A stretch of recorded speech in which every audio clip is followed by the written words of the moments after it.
Salam koge johar to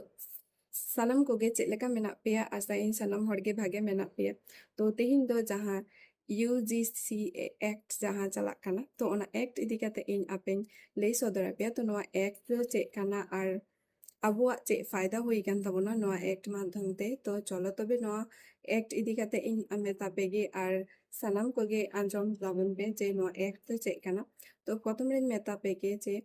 UGC Act तो हुई कना यूनिवर्सिटी ग्रांट्स कमीशन जहाँ दो को मेता कना विश्वविद्यालय मंजूर कमीशन तो नोआ कमीशन दो 1956 साल रे भारत सरकारे बनाव लेते हैं तो नोआ कमीशन बनाव रेना भारत सरकार उद्देश्य तहे कना जे जहाँ को मारांग मारांग यूनिवर्सिटी को मेना तो ओना यूनिवर्सिटी रे जहाँ पठुआ गिद्रो को मेना को से स्टूडेंट मेना को उनको जाते जहाँ असुविधा आलो हुई ताकोमा नोआ को नेल लिगी गे नोआ UGC एक्ट को बनाव लेते हैं तो नोआ एक्ट रे किछु गान परिवर्तन को अगु कदा 2026 साल रे तो ओना परिवर्तन को चेक कना तो ओना को गे इन आपेन मेता पे कना तो चलो तबे बन आंजम लेगे प्रथम दो हुई कना जे नोआ एक्ट माध्यम ते जे अबो जहां अबोरेन जहां शेड्यूल कास्ट एंड स्टूडेंट को मेना कोआ जहां दो को मेता को कना SC ST तो नुकु स्टूडेंट जुदी मारांग मारांग जहां यूनिवर्सिटी को मेना अबोआ भारत दिसम रे तो नोआ यूनिवर्सिटी करे जुदी को पढ़ा जेमन मेडिकल से इंजीनियरिंग को पढ़ाए ताबुन तो ओंडे जुदी उनको जहां को उचु कास्ट एंड जहां स्टूडेंट जुदी नुकु अबो नीचु कास्ट एंड स्टूडेंट को कास्ट इदी काते जहां को रेगिंग को तो जुदी को रेगिंग को तो नोआ रेगिंग विरुद्ध रे नुकु नोआ UGC जहां कमीशन मेना ओना कमीशन रेन मेंबर ठेन चलाव काते कंप्लेन को दर्ज दड़े और नोआ कंप्लेन जुदी उनको को उनी स्टूडेंट नितुम ते को दर्जा तो उनको जहां UGC जहां कमीशन मेंबर मेना को उनको नोआ जांच पड़ताल करते को नेल ताबोना और जुदी शरी गे नोंका जुदी रेगिंग को करावदा उनको स्टूडेंट तो जहां स्टूडेंट रेगिंग दिखाना शेड्यूल कास्ट एंड स्टूडेंट उनी स्टूडेंट ता नितुम ते FIR को दर्जा और उनिया दो पूरा लाइफ नष्ट होता है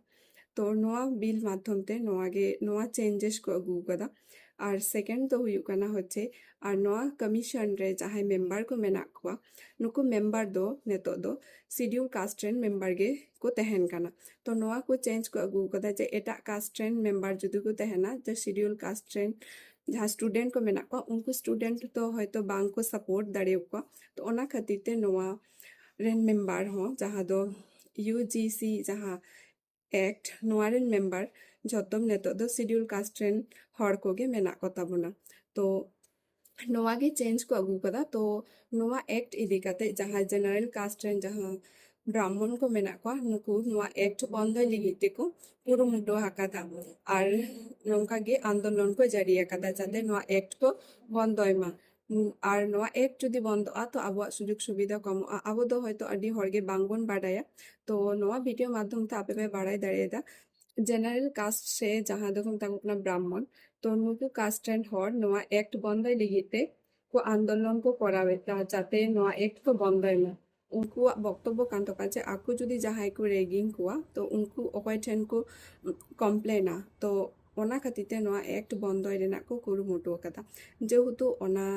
एक्ट रे जहां मेंबर को मेना को उनको दो शेड्यूल कास्ट एंड मेंबर कना को तो नोआ इशू इदी काते नुको नोआ को बंद रेना को कुरुमुटु आकादा तो नोआ UGC एक्ट आपे विशेष कायते जहां को आपे नीट एग्जाम को पे एम ताबोना उनको स्टूडेंट नोआ UGC एक्ट